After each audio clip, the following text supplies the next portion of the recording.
갈라디아서 1장 인사. 사람들이 뽑은 것도 아니요 사람들이 보낸 것도 아니요 예수 그리스도와 그분을 죽은 사람 가운데서 살리신 하나님 아버지께서 사도로 삼으셔서 사도가 된 나 바울이 나와 함께 있는 모든 형제들과 함께 갈라디아에 있는 여러 교회에 이 편지를 씁니다. 하나님 우리 아버지와 주 예수 그리스도께서 여러분에게 은혜와 평안을 주시기를 바랍니다. 예수님께서는 하나님 우리 아버지의 뜻을 따라 이 악한 세상에서 우리를 건지시고 우리 죄를 씻기 위해 자기 몸을 바치셨습니다. 하나님께 영원토록 영광이 있기를 빕니다. 아멘. 하나뿐인 복음. 하나님께서 그리스도의 은혜로 여러분을 부르셨는데 여러분이 이렇게 빨리 다른 복음을 믿는다고 하니 놀라지 않을 수 없습니다. 실제로 다른 복음은 없습니다. 그러나 어떤 사람들이 여러분을 혼란스럽게 하여 그리스도의 복음을 바꾸려 하고 있습니다. 우리는 여러분에게 복음을 전했습니다.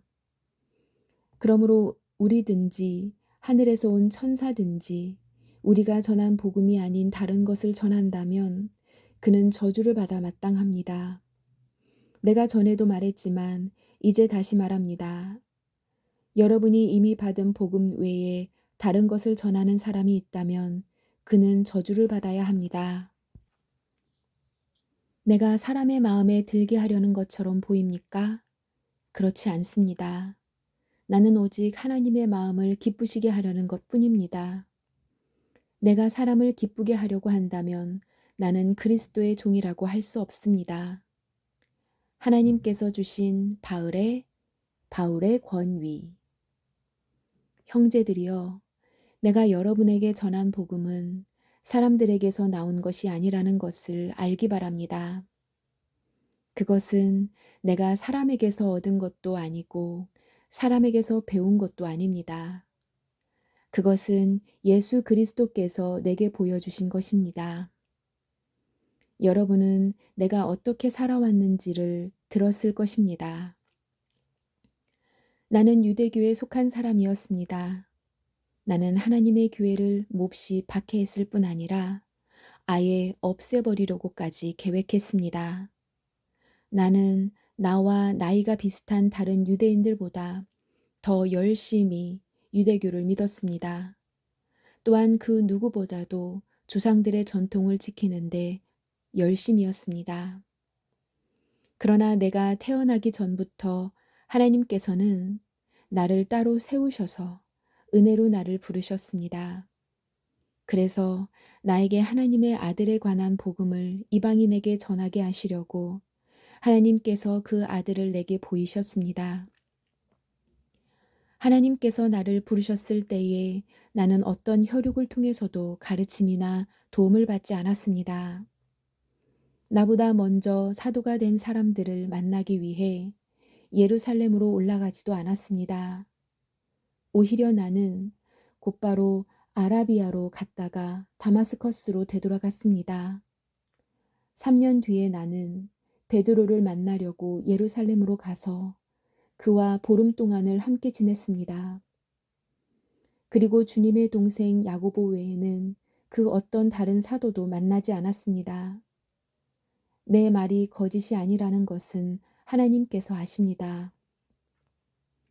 그 후에 나는 시리아와 길리기아 지방으로 갔습니다. 유대에 있는 그리스도의 교회들은 나를 한 번도 만나지 못했습니다. 다만 나에 대해서 한때 우리를 박해했던 사람이 지금은 박해하던 그 믿음을 전하고 있다는 말만 들었을 뿐입니다. 그래서 이 성도들은 나로 인해서 하나님께 찬양했습니다. 2장. 다른 사도들을 만나다. 14년이 지나서 나는 다시 예루살렘으로 갔습니다. 이번에는 바나바와 디도를 데리고 갔습니다. 예루살렘으로 간 것은 하나님께서 그렇게 하라고 계시하셨기 때문입니다. 나는 거기에서 교회의 지도자들을 만났습니다. 그들과 따로 만나서 내가 이방인들에게 전하는 복음을 설명해 주었습니다. 그것은 내가 전에 한 일이나 내가 전에 한 일이나 지금 하고 있는 일이 헛되지 않기를 바랐기 때문입니다. 나와 함께 있던 디도는 비록 그리스 사람이지만 나는 그에게 억지로 할례를 베풀지는 않았습니다. 우리 가운데 거짓 형제들이 몰래 들어왔기 때문에 우리는 이 문제에 대해서 이야기를 했습니다. 그들은 우리를 다시 율법의 종으로 만들고 그리스도 예수 안에서 우리가 누리는 자유를 엿보려고 정탐꾼처럼 끼어들었습니다. 그러나 우리는 그 거짓 형제들의 뜻을 조금도 따르지 않았습니다. 우리는 복음의 진리가 늘 여러분과 함께 있기를 바랐습니다. 저 귀하다고 하는 사람들도 내가 전하는 복음을 바꾸지 못했습니다. 그들이 귀한 사람이든 아니든 그것은 중요하지 않았습니다. 하나님께서는 사람을 겉으로 판단하지 않으시기 때문입니다. 오히려 그 지도자들은 하나님께서 베드로를 통해 할례를 받은 유대인들에게 복음을 전하도록 하신 것처럼 내게도 할례를 받지 않은 이방인들에게 복음을 전하는 일을 맡기셨다는 것을 알게 되었습니다. 하나님께서는 베드로에게 유대인을 위해 사도로 일할 권리를 주셨고 내게는 이방인을 위해 사도로 일할 권리를 주셨습니다. 지도자로 인정받던 야고보와 베드로와 요한은 하나님께서 내게 주신 특별한 은혜를 깨닫고 바나바와 나를 인정했습니다. 그리고 그들은 바울과 바나바여, 그대들은 이방인에게 가십시오. 우리는 유대인에게 가겠습니다. 라고 말했습니다. 그들은 우리에게 한 가지, 곧 가난한 사람들을 기억해 달라고 부탁했는데 그것은 사실 내가 힘써 해오던 일입니다. 바울이 베드로를 나무라다. 베드로가 안디옥에 왔을 때 그가 잘못한 일이 있어서 내가 그를 대면해서 나무랐습니다. 베드로가 안디옥에 와서 이방인들과 함께 먹고 있는데 야고보가 보낸 유대인들이 오자 먹는 것을 그만두고 그 자리에서 물러갔습니다. 그는 할례를 받은 유대인들을 두려워했던 것입니다. 이처럼 베드로는 거짓된 행동을 했고 다른 유대인 성도들도 거짓된 행동을 했습니다. 심지어 바나바조차 그들의 거짓된 행동에 유혹을 받았습니다. 나는 그들이 복음의 진리를 따르지 않는 것을 보고 모든 사람 앞에서 베드로를 향해 베드로여, 당신은 유대인이면서도 유대인처럼 살지 않고 이방인처럼 살면서 어찌하여 이방인들에게 유대인처럼 살라고 합니까? 라고 말했습니다. 우리는 이방인, 곧 죄인이 아니라 유대인으로 태어났습니다. 하지만 우리는 율법을 따른다고 해서 의롭다함을 받는 것이 아니라 예수 그리스도를 믿음으로 의롭다함을 얻는 것을 압니다. 그래서 우리는 의롭다함을 얻으려고 그리스도 예수를 믿었습니다. 우리가 의롭다함을 얻는 것은 그리스도를 믿었기 때문이지 율법을 지켰기 때문이 아닙니다. 율법으로는 어느 누구도 의롭다함을 얻을 수 없습니다. 우리 유대인들은 의롭다함을 얻으려고 그리스도께 나아왔습니다.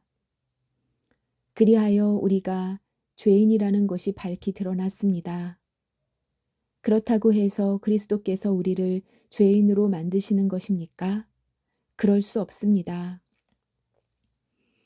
내가 이미 헐어버린 그것을 다시 가르친다면 그것은 틀림없이 내가 죄를 짓는 것입니다. 나는 율법을 위해 사는 것을 그만두었습니다. 나는 율법에 의해 죽었습니다. 내가 율법을 향해 죽은 것은 하나님을 향해 살기 위한 것입니다. 나는 그리스도와 함께 십자가에서 죽었습니다. 이제는 내가 사는 것이 아니라 내 안에 계신 그리스도께서 사시는 것입니다. 내가 지금 내 몸 안에 사는 것은 나를 사랑하셔서 나를 구하시려고 자기 몸을 바치신 하나님의 아들을 믿는 믿음으로 사는 것입니다. 나는 하나님의 은혜를 헛되게 하지 않습니다. 율법으로 의롭다함을 얻을 수 있다면 그리스도께서도 죽지 않으셨을 것입니다. 3장 믿음으로 오는 복. 갈라디아 여러분들은 예수 그리스도께서 십자가에서 죽으셨다는 사실을 분명히 알면서도 남에게 속았으니 어리석기 이를 데 없습니다. 이 한 가지만 대답해 보십시오. 여러분은 어떻게 성령을 받았습니까? 율법을 지켜서 받았습니까? 아닙니다. 복음을 듣고 믿었기 때문에 받은 것입니다. 성령 안에서 살기 시작하다가 이제 와서 다시 자기 힘으로 살려고 하다니. 여러분은 참으로 어리석습니다. 그렇게 많은 고난을 경험했는데도 그 모든 것이 다 헛일이었습니다. 그렇지 않기를 바랍니다.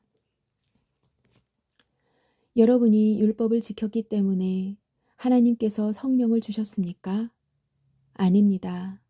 여러분이 율법을 지켰기 때문에 하나님께서 여러분 가운데서 기적을 일으키셨습니까? 아닙니다. 하나님께서 성령을 주시고 기적을 일으키신 것은 여러분이 복음을 듣고 믿었기 때문입니다. 성경에도 아브라함에 대해서 같은 말씀이 있습니다.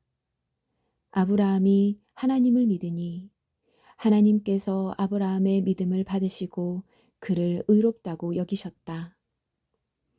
그러므로 여러분은 믿음으로 사는 사람이 참 아브라함의 자녀라는 것을 알아야 합니다. 또 성경은 장차 일어날 일, 곧 하나님께서 이방인을 믿음으로 의롭게 하여 줄 것을 미리 일러 주었습니다.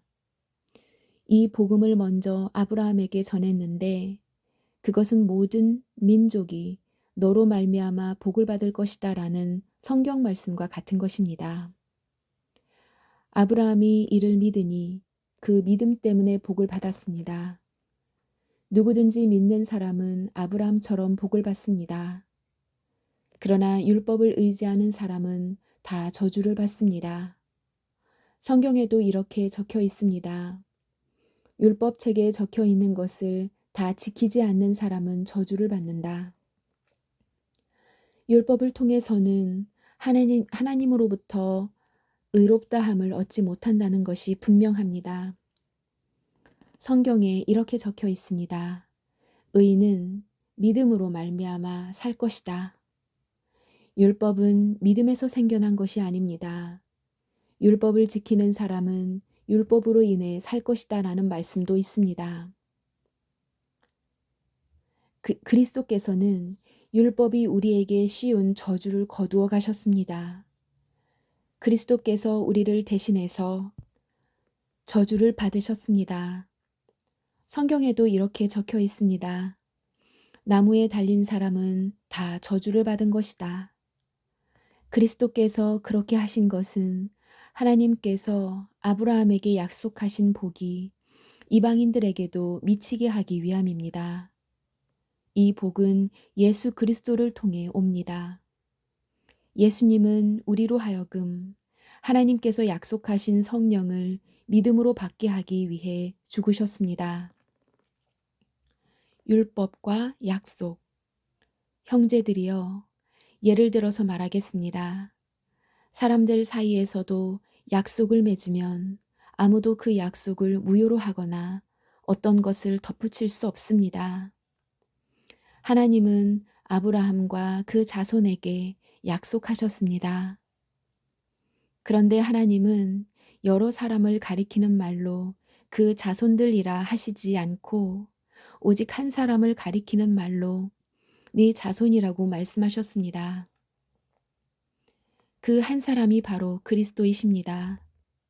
내 말의 뜻은 이렇습니다. 하나님께서 아브라함과 맺으신 언약을 그보다 430년 뒤에 나온 율법이 없앨 수 없다는 것입니다. 하나님께서 아브라함과 맺으신 언약을 그보다 430년 뒤에 나온 율법이 없앨 수 없다는 것입니다. 만약 우리가 받을 유업이 율법을 통해서 온다면 그것은 약속에서 나온 것이 아닙니다. 하지만 하나님께서는 약속하신 것에 따라 아브라함에게 복을 베풀어 주셨습니다. 그렇다면 율법은 무엇을 위해 있습니까? 율법을 사람에게 주신 것은 하나님께서 약속하신 아브라함의 특별한 자손이 오실 때까지 죄가 무엇인지를 밝히기 위해서입니다. 율법은 하나님께서 중보자, 중개자의 손을 빌어 천사들을 시켜 만든 것입니다. 그러니 중보자는 한 편에만 속해 있지 않습니다. 하지만 하나님은 한 분이십니다. 모세의 율법의 목적. 그렇다면 율법은 하나님의 약속과 반대되는 것입니까? 그럴 수 없습니다. 만약 사람에게 생명을 주는 율법이 있었다면 우리는 그 율법을 지킴으로써 의롭다함을 얻었을 것입니다. 성경은 온 세상이 죄에 갇혀 있다는 것을 보여주었습니다. 이는 믿음을 통한 약속을 주시기 위한 것으로 오직 예수 그리스도를 믿는 믿음 사람들만 받을 수 있습니다. 이 믿음이 오기 전에는 우리가 율법에 갇혀 있었습니다.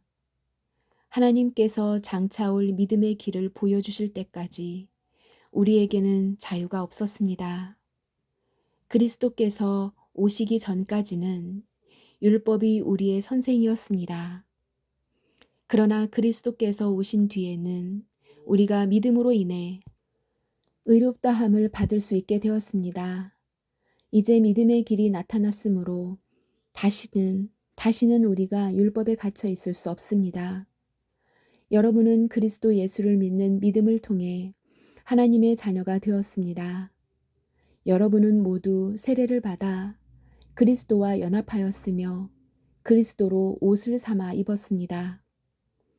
그리스도 안에서는 유대인이나 그리스인이나 종이나 자유인이나 남자나 여자나 차별이 없습니다. 여러분은 그리스도 예수 안에서 모두 하나입니다.